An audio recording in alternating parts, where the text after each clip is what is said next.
오늘 우리에게 주시는 하나님의 말씀은 고린도전서 15장 16절에서 19절까지의 말씀입니다. 우리 다 함께 합독하시겠습니다. 만일 죽은 자가 다시 살아나는 일이 없으면 그리스도도 다시 살아나신 일이 없었을 터이요, 그리스도께서 다시 살아나신 일이 없으면 너희의 믿음도 헛되고 너희가 여전히 죄 가운데 있을 것이요, 또한 그리스도 안에서 잠자는 자도 망하였으리니 만일 그리스도 안에서 우리가 바라는 것이 다만 이 세상의 삶뿐이면 모든 사람 가운데 우리가 더욱 불쌍한 자이리라. 아멘. 이스라엘 성지순례 코스에는 예루살렘에 있는 성모교회가 포함되어 있습니다. 성모가 아니고 성묘, 그러니까 거룩한 무덤을 의미하는 홀리 세펄커 교회입니다. 예수님의 십자가 처형 장소, 그 갈보리 언덕, 그것이 있고 그게 또 가까이 있는 것이 아리마대 요셉의 가족 무덤터였죠. 예수님이 거기에 장사되었었습니다. 그래서 그 추정되는 장소에 세워진 교회입니다. 이 교회가 너무나 중요하기 때문에 그리스 정교회, 또 로마 가톨릭의 프란치스코회, 거기다가 아르메니아 교회, 콥트 교회 등이 각 구역을 맡아서 공동 관리를 하고 있습니다. 많은 탐방객들이 하루도 수없이 그곳을 거쳐가는 것이죠. 탐방을 마친 한 순례객이 안내하던 수사에게 이렇게 질문했다고 합니다. 그런데 예수님의 시신은 왜 없는 것이죠? 그 수사는 잠시 미소를 지으며 이렇게 대답했다고 합니다. 그게 우리가 여기에 온 이유입니다. 예수님의 무덤은 비어 있습니다. 그분은 살아나셨습니다. 이 짧은 대답 속에 우리가 믿는 복음의 핵심이 담겨져 있습니다. 이 사실 하나가 지난 2000년간 전 세계 많은 사람들의 삶을 바꾸어 놓았습니다. 기독교 신앙의 중심은 십자가와 부활입니다. 1세기 팔레스타인 지역에서 예수님의 십자가 죽음을 의심하는 사람은 없었습니다. 오늘날에도 예수님을 믿지 않는 사람들조차도 예수님의 십자가 죽음 자체의 역사성을 의심하는 사람은 별로 없을 것입니다. 다만 이들은 그 예수님이 바로 나를 위해서 대속의 죽음을 하셨다 하는 것을 믿지 못하는 것이겠죠. 그런데 이슬람교의 경전인 꾸란에는 예수가 십자가에서 죽지 않았다고 쓰여져 있다고 합니다. 마음에서 정체를 드러내는 것이며 또 십자가 죽음이 그만큼 중요하다는 것을 방증하는 것이 아닐까 생각합니다. 그런데 예수님의 부활 사건은 많은 사람들이 사실로 믿지 않고 있습니다. 그저 초대교회에서 기독교인들이 만들어낸 허구적 사건이다, 또 상상의 결과물이다, 그렇게 생각을 하는 사람들도 있습니다. 또한 어떤 사람들은 부활을 그저 상징적인 것으로 생각하기도 합니다. 순국 선열들이 오늘 우리 마음에 살아있다라고 하는 식이죠. 이들에게 부활은 굳이 그 사실적 여부를 따질 것이 아니고 좋은 것이 좋은 것이다라는 정도로 받아들여도 된다고 생각을 합니다. 지금도 그런 줄은 모르겠지만 매년 부활절에는 TV가 그 바티칸궁에서 교황이 각국말로 축부활이라고 강복하는 장면을 생중계를 했었습니다. 또 그 베드로 광장에는 수많은 사람들이 모이고 또 모든 사람들이 그 TV에 집중했었죠. 아마 그때는 지금같이 많이 볼 것이 없기 때문에 더욱 그랬는지 모르겠습니다. 그러나 정작 그 부활이 무엇을 의미하는지 깊이 생각해보고 질문한 사람들은 그리 많지 않았을 것입니다. 성도 여러분, 그런데 예수님의 부활은 역사적 사실일 뿐 아니라 특히 우리 성도들에게도 매우 중요한 의미를 내포하고 있습니다. 성경이 이렇게 말씀하고 있습니다. 이제 그리스도께서 죽은 자 가운데서 다시 살아나사 잠자는 자들의 첫 열매가 되셨도다. 따라서 부활은 예수님의 사건으로 머물지 않습니다. 우리 성도들은 장차 우리도 부활의 첫 열매이신 예수님을 따라 우리 몸의 부활을 소망하고 있습니다. 그것이 이루어지는 때는 예수님이 재림하실 때입니다. 그때는 예수님은 심판주로 재림하시죠. 몸의 부활은 상징이나 관념이 아니고 실체입니다. 예수님이 죽음에서 부활하신 것처럼 우리 성도들은 장차 영화롭고 거룩한 몸의 부활을 얻게 될 것입니다.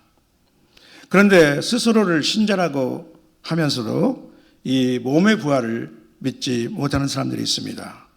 또 어떤 이들은 우리 몸이 부활한다고 해도 이 생의 삶이 끝난 후라면 그것이 뭐 그리 중요할까라고 생각하는 사람들도 있습니다. 내세에 별 관심이 없는 사람들이겠죠. 예수님 당시에도 사두개인들은 부활이 없다고 주장했습니다.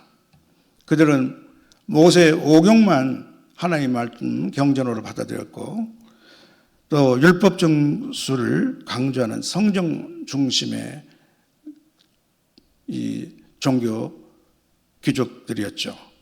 그들에게 부활은 상식적으로 설명되지 않는 교리로 거부할 수밖에 없었던 것 같습니다. 바울 사도가 활동했던 시대의 그리스인들은 몸의 부활을 거부했습니다. 그들이 신봉했던 헬라 철학은 몸을 열등한 것으로 보았기 때문에 사람이 죽어서 영혼이 분리되면 좋은 것이지 육체의 감옥을 벗어나고 좋은 것 아니냐. 그런데 다시 무슨 몸이 부활할 필요가 있느냐 그렇게 생각을 했습니다. 고린도 교회 신자들 중에도 더 이상 몸의 부활은 필요하지 않다고 생각하는 사람들이 있었던 것 같습니다. 그들은 영적 은사를 많이 받았습니다. 그러다 보니까 이미 자신들이 부활한 것으로 몸의 부활을 이룩한 것으로 생각하기도 했습니다. 오늘날 신론 중에는 부활을 영적으로만 생각하는 사람들이 있습니다. 우리는 이미 새로운 존재가 아니냐는 것이죠. 맞습니다. 누구든지 그리스도 안에 있으면 새로운 피조물이라 이전 것은 지나갔으니 보라 새 것이 되었다라고 성경은 선포하고 있습니다. 그러나 이것은 영적인 부활입니다. 우리에게는 아직 몸의 부활이 남아 있습니다. 사도신경에서도 우리는 이 몸의 부활에 대한 믿음을 고백하고 있지 않습니까? 오늘 본문은 우리의 부활 신앙에 대해서 매우 단호하고 분명하게 선언하고 있습니다. 바울 사도는 몸의 부활을 의심하는 사람들에게 정면으로 도전합니다. 그것은 가정입니다. 만일 부활이 없었다면 오늘 제가 드리는 말씀의 제목이기도 합니다. 저는 세 가지를 말씀드리겠습니다. 첫째로 만일 부활이 없다면 그리스도의 구속은 미완성입니다. 16, 17절에 만일 죽은 자가 다시 살아나는 일이 없으면 그리스도도 다시 살아나신 일이 없었을 터이요 그리스도께서 다시 살아나신 일이 없으면 너희의 믿음도 헛되고 너희가 여전히 죄 가운데 있을 것이요 이렇게 말씀하고 있습니다. 예수님의 십자가 죽음은 온 인류를 위해 치르신 죄값을 대신 치르신 사건입니다. 피 흘림이 없이는 죄사함이 없기 때문입니다. 예수님도 십자가 위에서 다 이루었다라고 말씀하셨습니다. 성부 하나님은 예수님의 부활을 통해서 예수 그리스도의 완전한 희생 제사를 받으셨음을 확인하셨습니다. 예수님의 부활은 죄와 죽음에 대한 승리의 선언입니다. 성자 예수님은 죄를 이기고 죽음의 권세를 깨뜨리셨습니다. 이것은 예수님의 십자가 사역만으로는 부족하다는 말이 아닙니다. 그러나 부활이 없다면 우리의 죄사함은 확증되지 않을 것입니다. 이런 의미에서 바울 사도는 그리스도의 부활이 없으면 너희가 여전히 죄 가운데 있을 것이라고 말하고 있는 것입니다. 만일 부활이 없었다면 예수님은 구세주가 아니라 순교자, 또 아니면 자신의 신념 때문에 자신의 목숨을 버린 한 위대한 종교 지도자에 불과했을 것입니다. 예수님의 대속은 아직 미완의 상태로 남았을 것입니다. 어쩌면 그렇게 지나가 버린 사건이 되고 말았을지도 모르겠습니다. 두 번째로, 만일 부활이 없다면 믿음과 복음은 헛된 것이 됩니다. 17절 중간문에 보면 너희의 믿음도 헛되고 그렇게 말씀하고 있는데, 기독교 신앙은 윤리나 또 철학적 사변이 아니라 예수 그리스도의 십자가와 부활이라는 두 역사적 사건에 근거합니다. 부활이 없다면 기독교 신앙은 근거를 잃게 됩니다. 우리의 믿음은 신화나 이상이 되어버리고 말 것입니다. 복음의 핵심 또한 그리스도의 죽음과 부활입니다. 예수는 우리가 범죄한 것 때문에 내줌이 되고, 또한 우리를 의롭다 하시기 위하여 살아나셨느니라. 이것이 우리의 믿음이며 우리가 전파하는 복음입니다. 따라서 바울 사도는 본문 바로 앞에서 이렇게 말하고 있습니다. 그리스도께서 만일 다시 살아나지 못하셨다면 우리가 전파하는 것도 헛것이요, 우리가 하나님의 거짓 증인으로 발견되리라. 만일 예수님이 부활하시지 않으셨다면, 또 부활이 없다면 성도와 교회의 사명도 무너질 것입니다. 전도, 선교, 예배, 헌신의 이유가 사라집니다. 교회는 단지 다른 하나의 종교 모임이 되고 말 것입니다. 마지막 세 번째로, 만일 부활이 없다면 그리스도의 소망도 없습니다. 18, 19절에 보면 또한 그리스도 안에서 잠자는 자도 망하였으리니 만일 그리스도 안에서 우리가 바라는 것이 다만 이 세상의 삶뿐이라면 모든 사람 가운데 우리가 더욱 불쌍한 자이리라. 부활이 없다면 죽음은 모든 것의 끝이 될 것입니다. 아니면 죽음은 불확실한 미지의 세계로 들어가는 문이 될 것입니다. 어떤 사람들은 죽음은 우주를 구성하고 있는 원소로 환원하는 것이라고 생각합니다. 그들에게 내세는 없습니다. 또 어떤 종교에서는 죽음을 또 다른 생명체로 태어나서 다시 죽음으로 이어지는 끝없는 윤회의 과정의 시작으로 보고 있습니다. 만일 부활이 없다면 성도라 하더라도 죽음을 맞는 순간 그들의 믿음 또한 헛된 것이 될 것입니다. 기독교의 핵심 소망인 영원한 생명에 대한 약속도 근거를 잃어버릴 것입니다. 그렇다면 그리스도의 삶은 어쩌면 바울 사도의 말처럼 이 세상 사람들보다 더 불쌍한 삶이 될지 모르겠습니다.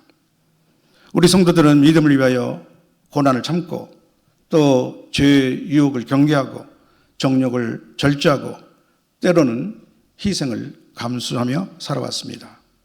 그러나 부활이 없다면 그 모든 것은 결국 무의미할 뿐입니다. 경건이 주는 유익을 감안하더라도 적절히 세상과 양다리를 거치고 타협하는 삶을 사는 것이 더 나았을지도 모릅니다. 아니, 차라리 기독교에 입문하지 않는 것이 더 편하고 좋았을지도 모르겠습니다. 물론 우리가 그 세상이 좋았기 때문에 너무 좋은 것만 있다면 예수님을 믿지 않았겠죠. 주님이 우리를 불러주셨고 또 우리가 사는 세상 속에 우리가 완전한 만족을 얻을 수 없었기 때문에 우리가 이 주님께 온 것으로 알고 있습니다. 또한 부활이 없다면 우리가 지향해온 거룩한 낭비는 기껏해야 자기 만족이 없고 또 결국은 허망한 낭비가 되고 말 것입니다. 성도 여러분, 만일 몸의 부활이 없다면 우리의 구원도 무너지고 믿음도 무너지고 우리의 소망도 무너질 것입니다. 그러나 곧 이어서 성경은 바울 사도를 통하여 이렇게 선언하고 있습니다. 이제 그리스도께서 죽은 자 가운데서 다시 살아나사 잠자는 자들의 첫 열매가 되셨도다. 이 말씀의 의미는 무엇입니까? 그리스도의 부활은 가정이나 상징적 선언이 아니라 사실이라는 것입니다. 그분은 살아나셨습니다. 그분이 부활의 첫 열매가 되셨으니 이제 우리도 그분과 같이 몸의 부활을 얻게 될 것입니다. 그러므로 우리는 확신할 수 있습니다.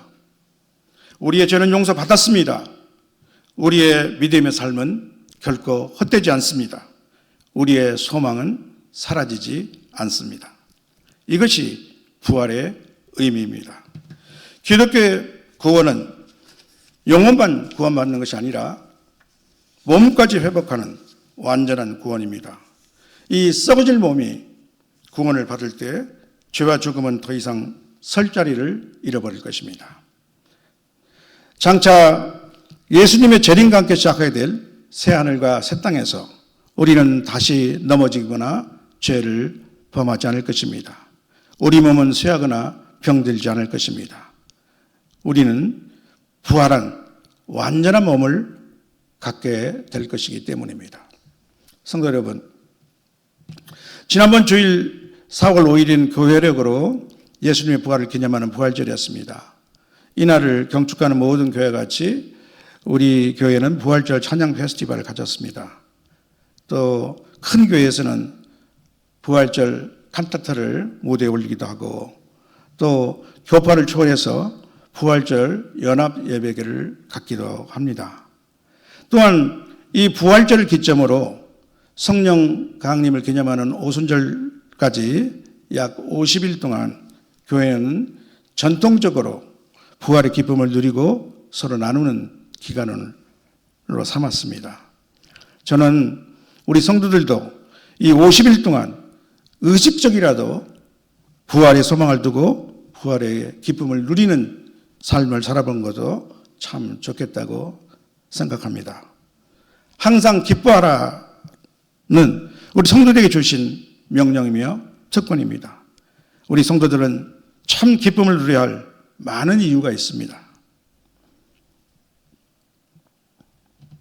우리가 그러나 육신 가운데 있기 때문에 피할 수 없는 세상의 모든 염려와 근심이 있을 수 있죠. 그 모든 것을 주님께 맡기고 소망 중에 기뻐하는 방법을 찾아보시기 바랍니다. 우리는 모두 영적으로 연약한 육체를 지니고 있습니다. 마귀는 종종 이 육신을 통해서 우리를 유혹하고 공격해 옵니다. 육신의 정욕과 안목의 정욕과 이생의 자랑을 불러일으킵니다. 육신은 때로 우리를 넘어지게 하고 실망시킵니다. 나 자신은 말할 것도 없고 주변에 우리 믿음의 형제들을 보면은 육신의 연약함을 드러낼 때가 있습니다. 그때 너무 낭망하지 말고 또한 비판자가 되지 맙시다.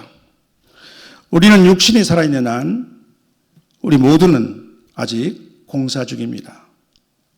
그 완성도의 차이는 조금 있을지 몰라도 누가 누구를 판단할 형편은 되지 못합니다. 우리 모두는 장차 찬란한 몸의 부활을 기다리고 소망하는 사람들임을 잊지 마십시다. 사랑하는 성도 여러분, 예수님의 부활은 실제적 사건이고 성도의 부활은 그 사건에 근거한 약속입니다. 예수님은 살아나셨습니다. 그래서 우리의 끝은 결코 우리의 무덤이 아닙니다. 우리 주님은 말씀하셨습니다. 나는 부활이요 생명이니 나를 믿는 자는 죽어도 살겠고 무릇 살아서 나를 믿는 자는 영원히 죽지 아니하리니 이것을 내가 믿느냐. 우리 성도는 이 부활과 영생의 소망을 가진 자들입니다. 바울 사도는 이렇게 고면합니다. 오늘 우리 각자에게 주시는 성령의 음성으로 들으시기를 주님의 이름으로 축원합니다. 그러므로 내 사랑하는 형제들아 견실하며 흔들리지 말고 항상 주의 일에 힘쓰는 자들이 되라. 이는 너희 수고가 주 안에서 헛되지 않은 줄을 압니다. 아멘.